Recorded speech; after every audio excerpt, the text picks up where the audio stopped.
Le présent vidéo est pour vous montrer comment en fait rendre des tables accessibles, des tables HTML accessibles.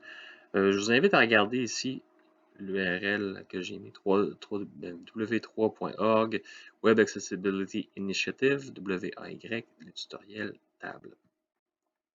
Je vais juste montrer grossièrement qu'est-ce qu'il y a à faire dans le cas des tables.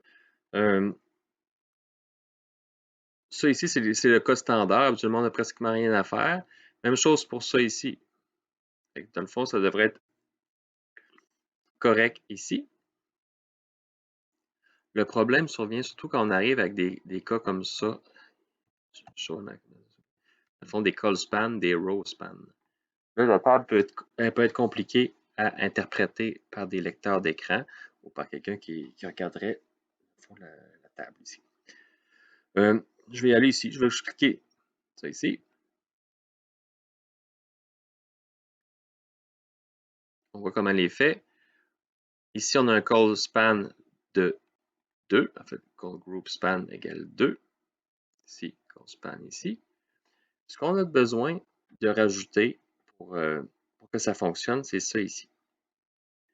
Le scope du TH, c'est un groupe de colonnes. Automatiquement, il va savoir que c'est ces deux colonnes-là ici. Scope call group ici. Si c'était dans l'autre sens, que j'avais, dans le fond, deux rangées ensemble, dans le fond, un row span ici, ce serait le contraire, ce serait row group et dans le sens ici. Je pense qu'il y en a d'autres exemples. On l'a ici avec Zodiac. On voit ici qu'il y a un call span de 3. Oups, ça c'est pas la bonne chose. Ici. Je cherche juste Zodiac dedans. Ici, bon. Avec un row span de 3, le scope, c'est row group. C'est pour dire, dans le fond, c'est un ensemble de rangées.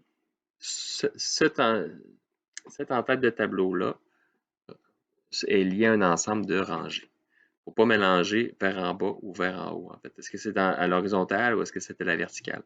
En faisant ça ici, bien, ça définit que ça va être plus qu'une rangée, puis que ça va être des rangées et non des colonnes.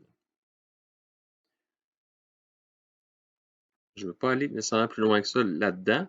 C'est le même concept ici, vous pouvez aller voir les exemples. Dans certains cas, si les tables sont plus complexes, ça vaut la peine de rajouter des éléments qui s'appellent caption et summary. Ici, caption.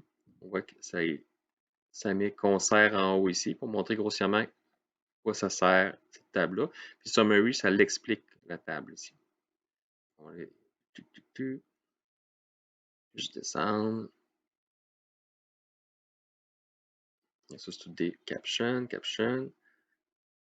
Fait ici, table, summary, ça explique c'est quoi, mais on voit qu'à l'écran, ça ne change rien sur la table. Fait qu'un lecteur d'écran qui voudrait avoir l'information pourrait l'avoir, ou même Google ou un engin de recherche qui chercherait sur votre site, mais pourrait avoir cette information-là, qui est peut-être plus facile à extraire que juste en regardant le tableau. Souvent, un tableau, c'est relativement simple à comprendre pour un humain, mais pour un lecteur d'écran ou pour un engin de recherche, c'est plus complexe. C'est ça ici. Summary, qui est un attribut de table qu'on peut mettre, qui peut être utile, ou les captions ici. Vous avez aussi une figure caption, c'est pas nécessairement ça qu'on regardait, c'est plus le caption ici. Donc là, ça vous donne tout ce qui est en haut de la table ici.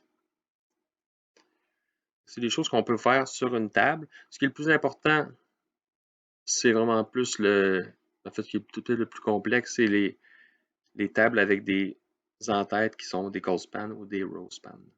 Je vous laisse le regarder.